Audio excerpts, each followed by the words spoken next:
I think I'm going to talk to you a little bit today first, and then we'll move into a meditation session that hopefully feeds us all.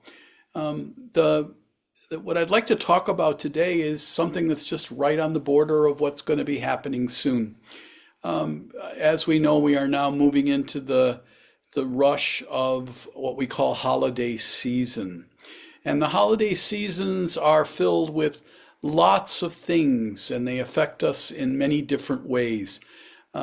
We have chosen to identify next Thursday as the day of Thanksgiving, and that will, of course, be followed by other holidays in many different traditions leading up to this massive Christmas thing that's regretfully has maybe gotten a little more commercial than any of us wish that it was.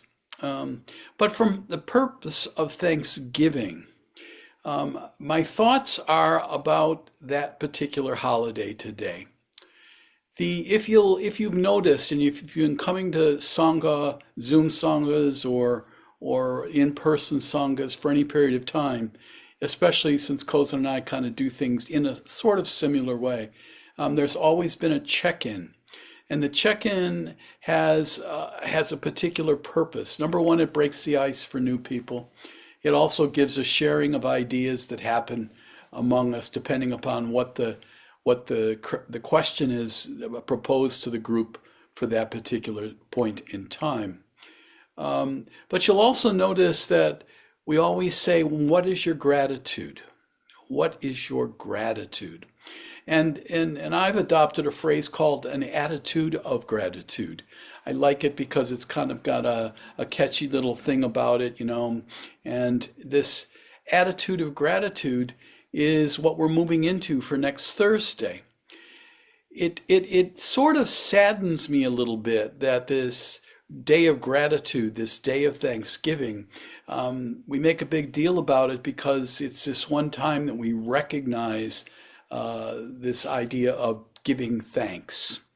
You know, back in 1621, I vaguely remember it. Kosen maybe remembers it better than I do. But back in 1621, the settlers who had come over from England and settled on our shores were going to experience something that maybe was a unique thing for them. And they offered it as a day of Thanksgiving. Now, depending upon the stories that you learned about Thanksgiving as a child or in school or in history classes, you know, we sometimes hear that they were starving and, you know, that the indigenous people that were there took pity upon them and they, you know, brought them food to kind of get them through. But the truth is that they'd already spent a year. They landed in 1620, and then so they've already had a whole year here on our shores, and they had just run out of all the supplies that came on the ship. So they were low on supplies, but they weren't yet starving. And there was an indigenous person, and I'm not even going to try to say the name of the tribe, but his name was Squanto. Squanto went and brought them corn and said, you know, this is going to help you through to live. We plant corn here, and this supplants our food supplies and hunting and fishing, and this is the opportunity for you to become more self-sufficient. And they now had a year where they had grown this corn and they had a wonderful, wonderful harvest, as history tells us. And it was an idea that both the indigenous people and the pilgrims, or these new settlers in this new land, would come together to say a wonderful thanks to this harvest that they've experienced. And so they sat at table, two peoples very, very different, with very, very different type of traditions and understandings and beliefs, but came together over a meal. You know, the indigenous people brought deer and fowl and fish to cook, and they introduced each other to many, many dishes that maybe they hadn't experienced it before this way. And so we come together now at 2025, and we're going to have another one of these experiences called Thanksgiving. And we continue the tradition of coming together, usually around a table of some sort, with family and friends and other human beings in this world. And what we will do is we will share a meal. We will share whatever that will be. Some of it will be vegetarian, some of it will include meat, whatever it is. We're just going to take this opportunity to share it. But we only do this or think about it in this strong way one time a year on Thanksgiving. And if you've remembered the instructions from maybe your parents or relatives or people that have invited you to meal, they'll tell you, okay, now we're not going to discuss politics, we're not going to discuss religion, we're not going to discuss Aunt Mary and her drinking problems, we're not going to discuss any of that. We're just going to try to enjoy this opportunity of sharing a meal. What a good idea, but why do we only do it or stress it this one time a year? You know, this attitude of gratitude that I'm beginning to bond to even more strongly is a way of this Buddhist path of changing how we can deal with this life of sometimes suffering. You know, if you have gratitude for something, it sort of supplants in our brain anything else that maybe was taking us the other way. If we turned on the news too early, or if we read an article online that sort of got our tail feathers in a ruffle, or or somebody said something to us, or somebody cut us off in traffic, whatever occurred that gets us emotional stuff that we're all capable of and experience, every single one of us. A moment of gratitude, an attitude of gratitude, moving towards something that just simply calls to this present moment something to be grateful for. And we all have so much. We all have so much. Some of us have challenges, sure we do, but we can go to the opposite side. It's like if I wake up and I'm a little achy, or I'm a little stiff, or I didn't sleep very well, or one of the dogs released more gas than usual. Whatever that might be, I can have an attitude of gratitude. And I can sit up and say, thank you for this day. Thank you for this opportunity to live life for another 24 hours, if I'm granted that throughout this time period. I'm so grateful to be able to have it. And sometimes I have to manufacture that gratitude. Sometimes, your mind wants to play tricks with you, and it might say, "Oh, you're only saying it. It's just words." Yeah, it starts out as words, but what it develops into is this opportunity to experience joy. So that when you walk outside and you see the sun, or even experience the rain, you can say, "Oh, I'm so thankful for this. I'm so happy that I can experience it. I want to have gratitude for all of this. I want to have gratitude for my friends, and I want to have gratitude for those who aren't my friends. Because those that I disagree with, and those who I don't accept their beliefs, all of those are great opportunities of gratitude, because they become our teachers. They take this opportunity to show us who we are and how our mind thinks, and what we can do a little bit differently to experience a different time and experience with this individual or concepts.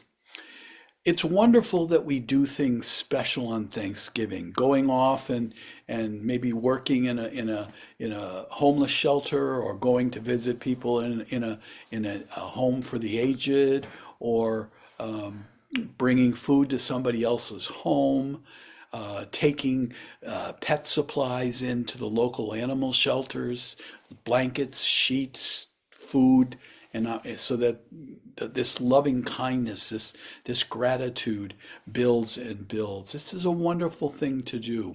And an attitude with gratitude, this metta thing that Kozen is stressing, which is a big, big part of our Mahayana tradition, gets muscles from our gratitude. It is so easy to move into these wonderful actions of gratitude, I mean, of loving kindness, when we support it with our gratitude for this life, for this gratitude of this path, for this gratitude of the teachings.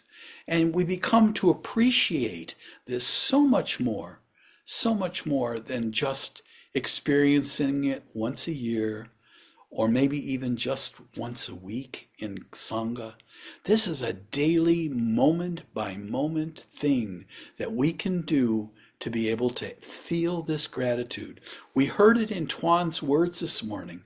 Every breath, every moment, every opportunity to recognize that this life is a precious, precious gift. And so, my friends, in this Sangha and in all Sanghas that we attend, and in our neighborhoods and with our family and friends, let us understand what gratitude does for us. Let us practice an attitude of gratitude to be able to feel this joy of what life is about. I think this is what the Buddha was trying to lead us towards in all of the teachings that he left with us. The understanding of how one thing supports another, and that when we have difficulties or when these things grind against each other, that we feel this tension in our lives, to be able to drop back into gratitude and say, what am I grateful for at the moment? What can I be grateful for about this situation? And once we begin mindfully working in that direction, everything else seems to get a little bit lighter.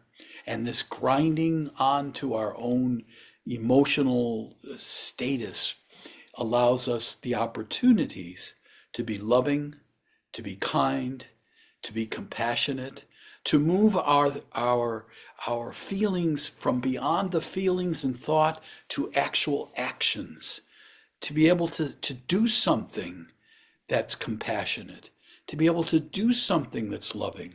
Every one of us, we could go down our phone list right now and say, how many people on our phone list would love to hear from us because we haven't called them in a year, or maybe 5 years, or maybe 10 years? How many of those people will get a phone call from us? My brother and I have had a parting of the ways over what color baseball caps we wanted to wear. How silly that was. We're beginning to put that back together again, just not about simply saying we don't want to discuss politics, we don't want to discuss religions because they're Catholic and obviously I'm now Buddhist. But we recognize that there is a bigger bond between us that needs to be recognized and honored. And we all can find ways and opportunities to do that. And so rather than just going to the soup kitchens or the pet adoption centers one time a year, let's make it a practice.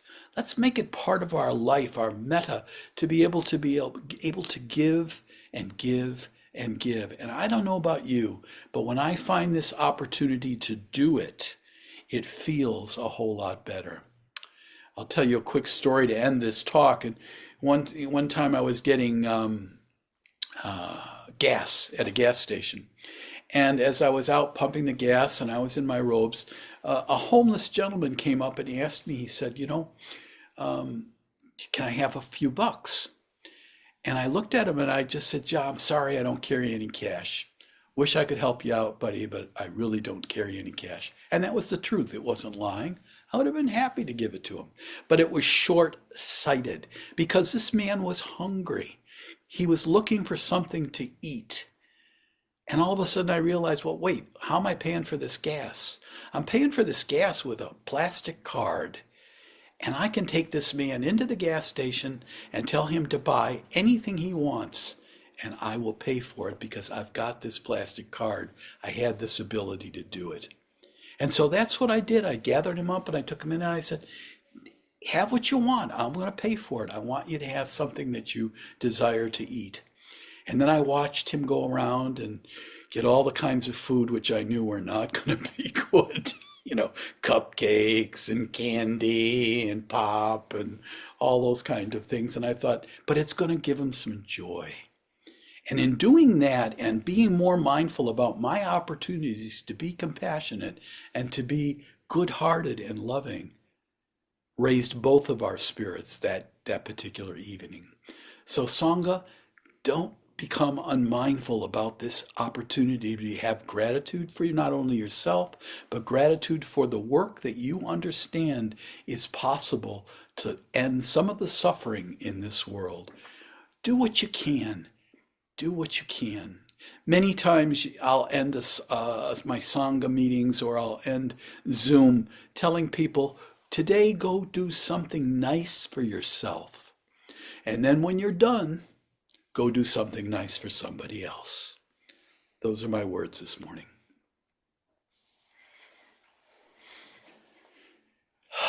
So let's take a deep breath. And just let it out.